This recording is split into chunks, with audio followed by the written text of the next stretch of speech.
Justice Yashwant Verma के घर से भारी मात्रा में कैश बरामद हुआ था या नहीं? खबरों में जो बरामद हुआ था, खबरों में नदारद भी हो गया। पहले खंडन आया कि भारी मात्रा में कैश मिलने की खबर गलत है, फिर उसका खंडन आ गया कि दिल्ली फायर चीफ ने ऐसा कहा ही नहीं। सब कुछ इतने पारदर्शी तरीके से हुआ कि पारदर्शिता भी शर्मा जाए कि उसे पारदर्शिता क्यों कहा जा रहा है। क्या इस मामले में भारी मात्रा में ऐसा कुछ हो रहा है जिसे करोड़ों रुपए उस घर के अंदर पाए गए हैं? अब रवीश कुमार सर की वीडियो सामने निकल कर आ चुकी है। उसके बाद से यही कहा जा रहा है कि अब आया ऊंट पहाड़ के नीचे। अब जो बड़े बड़े घोटाले दोस्तों सामने निकल के आ रहे हैं मोदी जी के राज के अंदर, उसके बाद से कहा जा रहा है कि चौकीदार अपना झोला लेकर भागने वाला है। तो क्या कुछ खबर सामने निकल कर आई है? हमारे साथ वरिष्ठ पत्रकार मौजूद है रवीश कुमार, आप उनकी इस रिपोर्ट को देखिए। नमस्कार, मैं रवीश कुमार। जस्टिस यशवंत वर्मा के घर से भारी मात्रा में कैश बरामद हुआ था या नहीं? खबरों में जो बरामद हुआ था, खबरों में नदारद भी हो गया। पहले खंडन आया कि भारी मात्रा में कैश मिलने की खबर गलत है, फिर उसका खंडन आ गया कि दिल्ली फायर चीफ ने ऐसा कहा ही नहीं। सब कुछ इतने पारदर्शी तरीके से हुआ कि पारदर्शिता भी शर्मा जाए कि उसे पारदर्शिता क्यों कहा जा रहा है। क्या इस मामले में भारी मात्रा में ऐसा कुछ हो रहा है जिसे लेकर भारत के नागरिकों को अतिरिक्त रूप से भारी मात्रा में सतर्क रहने की जरूरत है? दोनों बातों को लेकर, अगर भ्रष्टाचार हुआ है तो कहीं दबाने का प्रयास तो नहीं किया जा रहा, और अगर नहीं हुआ है तो किसी जज को फंसाने का प्रयास तो नहीं किया जा रहा। सवाल है कि जब कैश की इतनी बात हो गई है, सब जगह खबर छप गई है, तो उस कैश को सामने क्यों नहीं लाया जा रहा? कितना कैश था, कितना करोड़ था? आना चाहिए कि वीडियो रिकॉर्डिंग हुई थी और नहीं हुई थी। अगर हुई थी तो रिकॉर्डिंग कहां है? वीडियो रिकॉर्डिंग हुई या नहीं हुई, इसका कैश से कोई संबंध नहीं। अगर कैश बरामद हुआ है तो वो कहां है? सबूत मिटाने की भी खबरें चल पड़ी हैं, उस पर भी सफाई आनी चाहिए कि सबूत बचाने के लिए मिटाए जा रहे हैं या किसी को फंसाने के लिए मिटाए जा रहे हैं। जज के घर पर आग लगी है, कितनी बड़ी आग थी इसकी कोई जानकारी नहीं और तस्वीर नहीं। ठीक है कि आंतरिक जांच हो रही है, हुई है, और चीफ जस्टिस ऑफ इंडिया को उस पर फैसला लेना है, लेकिन क्या इन सारे तथ्यों को पब्लिक के सामने नहीं रखना चाहिए? बयान और तथ्य इस तरह से क्यों दिए जा रहे हैं कि संदेह गहरा है? बजाय इसके सबूत ही सामने रख दीजिए ताकि संदेह हमेशा के लिए समाप्त हो जाए। क्योंकि खबरों में कुछ बातें नहीं हैं, जैसे जस्टिस वर्मा छुट्टी पर कहां थे, उनके साथ और कौन था, क्या कोई और जस्टिस थे, दूसरा आग लगने के वक्त उनके घर पर कौन था, उन्होंने क्या देखा, इनकी कोई बात क्यों नहीं है?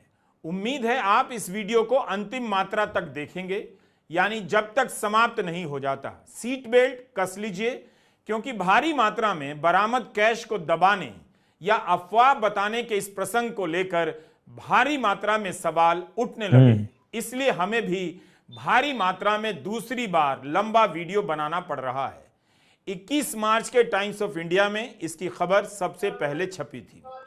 सुप्रीम कोर्ट के खंडन के बाद भी 22 मार्च के टाइम्स ऑफ इंडिया की यह पहली लीड यानी पहली बड़ी खबर है। हेडलाइन देखिए, जज के घर से कैश की बरामदगी, चीफ जस्टिस ऑफ इंडिया आज जांच पर फैसला करेंगे। हाईकोर्ट के चीफ जस्टिस ने अपनी जांच रिपोर्ट सौंप दी है।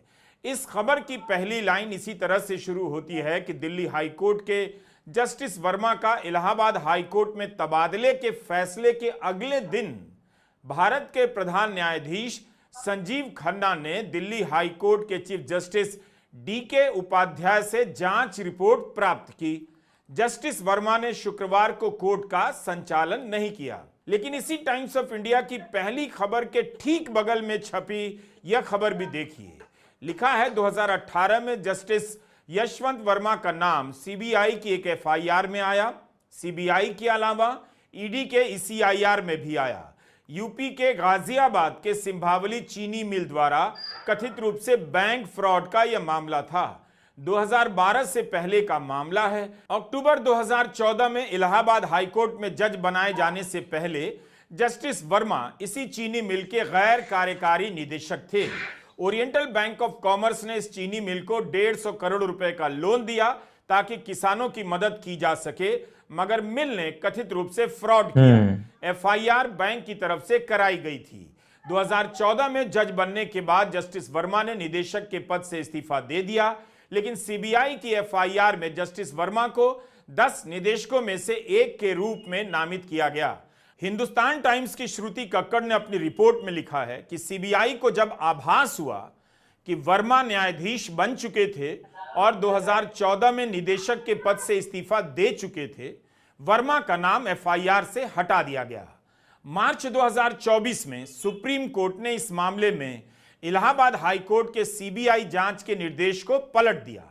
3 जजों की बेंच थी, justice DY Chandrachud, justice Pardiwala और जस्टिस मनोज मिश्रा। जब नाम हट गया और सुप्रीम कोर्ट ने मुहर लगा दी, तब फिर इस खबर को सामने लाने का क्या मतलब और मकसद हो सकता है? क्या धनंजय महापात्रा कुछ और कहना चाहते हैं? इसका मतलब आप जस्टिस वर्मा को लेकर एक ही साथ 2 खबरें देख रहे हैं। एक खबर है उनके घर में कथित रूप से भारी मात्रा में कैश बरामदगी की जांच की रिपोर्ट पर भारत के प्रधान न्यायाधीश के फैसले की खबर है, और उसी के बगल में 150 करोड़ के लोन फ्रॉड के मामले में एफआईआर में उनके नाम होने की खबर। तो कौन सी खबर खत्म हो गई और कौन सी खबर जिंदा हो गई?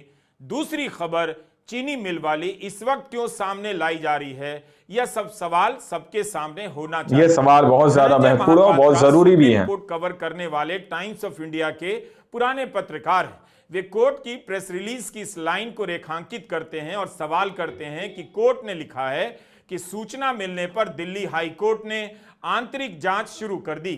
इस बात पर धनंजय सवाल करते हैं कि वह सूचना क्या थी या नहीं लिखा गया है। महत्वपूर्ण बात है 21 मार्च की शाम 6 बजे के आसपास सुप्रीम कोर्ट की प्रेस रिलीज आती है। वैसे तो धनंजय महापात्रा इस प्रेस रिलीज को भी रेयर यानी दुर्लभ घटना बताते हैं, लेकिन जब शहर में यह बात फैल चुकी थी कि भारी मात्रा में कैश बरामद होने की खबर आई है, तब फिर इसे लेकर सूचना क्यों लिखा गया? दूसरे दिन जब दिल्ली अग्निशमन दल के प्रमुख अतुल गर्ग खंडन कर चुके हैं कि उन्होंने कैश नहीं मिलने की बात कभी नहीं कही, उस बात को टाइम्स ऑफ इंडिया ने हेडलाइन में जगह नहीं दी है। एक रिपोर्टर अपनी खबर का बचाव कर रहा है और नागरिक देखना चाहता है कि न्यायपालिका अपनी साख का बचाव कैसे करती है। Do you get my point? क्या यह मामला समझ में आ रहा है? टाइम्स ऑफ इंडिया दूसरे दिन भी धनंजय महापात्रा की खबर की हेडलाइन में यह नहीं लिखता कि गलत जानकारी थी और अफवाहें फैलाई गईं, जबकि 21 मार्च की शाम 6 बजे के बाद जारी हुए सुप्रीम कोर्ट की प्रेस रिलीज में लिखा है कि जस्टिस यशवंत वर्मा के घर जो घटना हुई उसे लेकर गलत जानकारी चल रही है और अफवाहें फैलाई जा रही हैं। जानकारी मिलने पर दिल्ली हाई कोर्ट के चीफ जस्टिस ने आंतरिक जांच प्रक्रिया शुरू करके सबूत और जानकारी जमा करना शुरू कर दिया है। 21 मार्च को कोलेजियम की बैठक से पहले दिल्ली हाई कोर्ट के चीफ जस्टिस ने जांच शुरू कर दी और आज यानी 21 मार्च को वे अपनी रिपोर्ट भारत के चीफ जस्टिस को सौंपेंगे। आगे की कार्रवाई के लिए इस रिपोर्ट की जांच की जाएगी। ऐसी खबरों को ध्यान से देखना होगा, समझना होगा कि आपकी आंखों से कोई काजल चुरा रहा है या धूल झोंक रहा है। बयानों और खंडनों की कड़ी मिलाते मिलाते कई बिंदुओं को मिलाना मुश्किल हो जाता है। एक बात समझ में नहीं आई, सुप्रीम कोर्ट का बयान शाम 6 बजे के आसपास आता है, जिसमें कहा जाता है कि दिल्ली हाई कोर्ट के चीफ जस्टिस तथ्यों की जांच कर रहे हैं, वे अपनी रिपोर्ट सुप्रीम कोर्ट को देंगे। लेकिन सुबह के वक्त ही 21 मार्च की बात कर रहा हूं, बार एंड बेंच पर एक रिपोर्ट आती है। लिखा जाता है कि 21 मार्च की सुबह 11:30 बजे के आसपास दिल्ली हाई कोर्ट के वरिष्ठ वकील अरुण भारद्वाज ने हाईकोर्ट के चीफ जस्टिस देवेंद्र उपाध्याय की बेंच के सामने कहा कि वे इस घटना से चिंतित हैं। बार एंड बेंच ने लिखा कि अरुण भारद्वाज के इस बयान पर चीफ जस्टिस ने कहा वे भी चिंताओं से अवगत हैं। चीफ जस्टिस ने तो यही कहा कि वे चिंताओं से अवगत हैं। उन्हें किस चीज की चिंता थी? भारी मात्रा में कैश मिलने की चिंता थी या भारी मात्रा में कैश मिलने की अफवाह को लेकर चिंता थी? ये सवाल वो है दोस्तों जो गोदी मीडिया आप लोगों के सामने नहीं रखेगा। करने में जस्टिस वर्मा ने कोर्ट से छुट्टी क्यों ली? अब आते हैं दिल्ली अग्निशमन विभाग के खंडन की खबर पर। समाचार एजेंसी पीटीआई से खबर जारी होती है कि अग्निशमन विभाग के चीफ अतुल गर्ग ने कहा है कि कैश मिलने की बात गलत है। बाकायदा उनका नाम था, सभी जगह हेडलाइन छप जाती है कि फायर डिपार्टमेंट के चीफ ने कहा है कैश नहीं मिला है। लेकिन यह सब छप जाने के बाद अतुल गर्ग का खंडन भी आता है कि उन्होंने ऐसा बयान नहीं दिया। तो क्या पीटीआई ने खुद से खबर बना दी, या अतुल गर्ग को ध्यान आया कि जिस मामले की जांच दिल्ली हाईकोर्ट के चीफ जस्टिस कर रहे हैं उस मामले में वे मीडिया में कैसे बोल रहे हैं? नहीं बोल सकते। कई बार ऐसी बातों का ध्यान बाद में आता है। 14 मार्च के दिन जस्टिस वर्मा के घर आग लगी और 7 दिनों के बाद फायर डिपार्टमेंट के चीफ अतुल गर्ग का बयान छपता है और फिर खंडन कर देते हैं कि उनका बयान नहीं था। इस पर कांग्रेस के प्रवक्ता पवन खेड़ा ने एक सवाल किया है कि लगता है ईडी सीबीआई से बेहतर काम फायर डिपार्टमेंट वाले करने लगे हैं। पवन खेड़ा डिपार्टमेंट वाले करने लगे हैं। ईडी या सीबीआई की जगह अब फायर ब्रिगेड भ्रष्टाचार का पर्दाफाश कर रही है। एक आम आदमी आईटी रिटर्न ना भर पाए तो उससे पूछताछ होती है, नोटिस आता है, जवाब ना दे पाए तो जेल की हवा खानी पड़ती है। लेकिन अगर किसी बड़े जज के घर में 15 करोड़ कैश मिले तो उसे ट्रांसफर कर दिया जाता है। मजाक तो यह है कि इन्हीं जज साहब से अब उत्तर प्रदेश की जनता न्याय मांगने जाएगी। 15 करोड़ कैश की बात आई कहां से?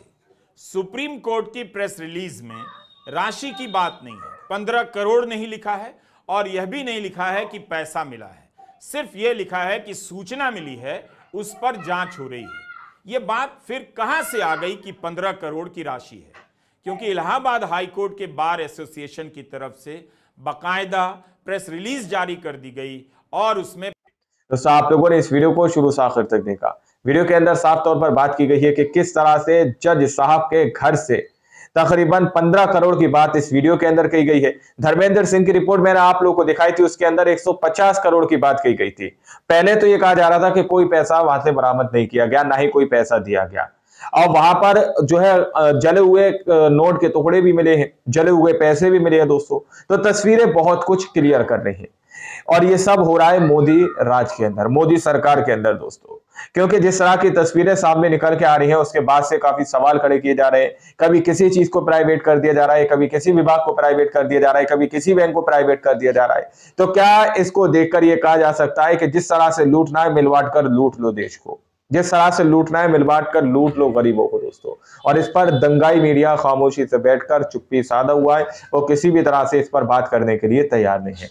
आप लोगों ने रवीश कुमार सर की इस पूरी रिपोर्ट को देखा सुना, आप लोग इस रिपोर्ट के बारे में क्या सोचते हैं, क्या समझते हैं, अपनी राय कमेंट सेक्शन में जरूर दीजिएगा। और सच्ची पक्की खबरें देखने के लिए आप हमारे चैनल को सब्सक्राइब कीजिए। मिलते हैं अगली वीडियो में, जब तक के लिए जय हिंद, जय भारत।